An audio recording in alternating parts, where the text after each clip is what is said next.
Cool, good morning. I'm the project coordinator for the Data Co-op project. We are developing it in the CGA, Center for Geographical Analysis. I have presented on the project before, and we are moving into a phase now which I'd like to call the collaboration phase or the cooperation phase, where we are trying to geographically link orchard census data to orchards that we have digitized for the area. So I'm not going to show much about the app itself. I have a very simple message today, and that is that it is extremely valuable to have coordinates assigned to orchard census data.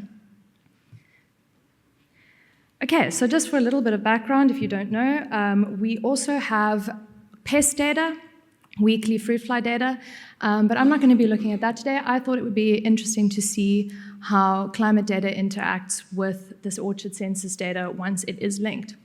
So in our database, we currently have 6,000 digitized orchards in the EGVV that are essentially blank. They have no information in them. And we have AgriHub provided orchard census data that is not spatially linked. And thanks to the participation of a couple of farmers in the Grabo area, we now have already successfully linked about 700 orchard census entries to a physical orchard location. We only started that process about a month ago, so that's a very good sign. And today I'm going to do a very basic look at the climate sites or the climate of the sites of different cultivars that we have linked. This map is just to show a little bit of the process. So these orchards that you see here are the 6,000 digitized orchards that we have in our database. And I used 4 climate indicators from Terraclim: hours above 30 degrees Celsius, September to April, chill units based on the InfruTech model, that's from May to August, and heat units, growing degree days, and hours from October to April. Already there's a lot of really interesting stuff that you can see. But the orchards that I have linked are more in this area at the bottom, in Grabo, and we're going to have a look at some of the insights. So these diagrams compared about 450 orchard census entries across the 10 most common occurring apple cultivars of our joined dataset.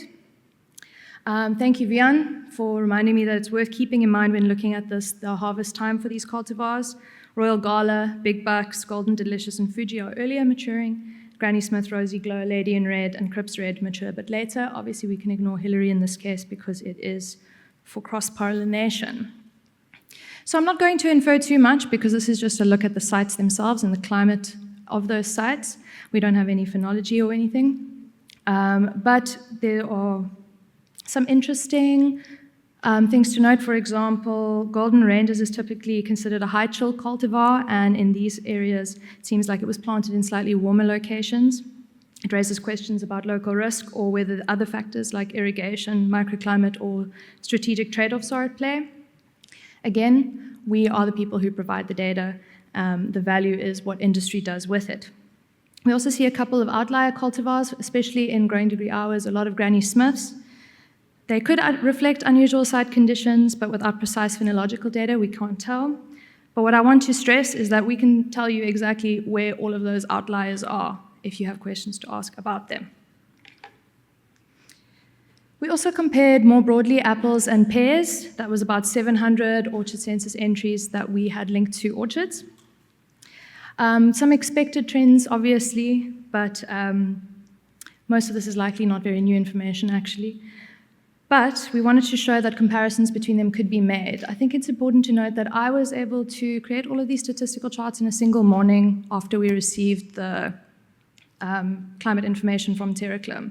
And I think that that bodes well for any research done with geographically linked data that is easily available. So again, not physiological measurements, but they have the potential to give us the basic insights into environmental exposure at a site level, and they can help us in future identify risk-prone areas. And ultimately, all of this kind of research is only possible when we know where the orchard is. And that is really what the Data Co-op is about. We want to have a centralized, geographic database where orchard census data is linked to a physical location that is interoperable with climate data, pest data, and any other data where location is relevant. In the data corp, the growers are the owners of their data. Who they choose to share that with is up to them. We facilitate that. And I will leave you with the fact that geographically linked data is a foundation that we provide to you, and the insight is what industry can build on top. Thank you, Hortgrow, for continuing to support this project, Fruitfly Africa, and Fruitways for sharing their data with us. Thank you.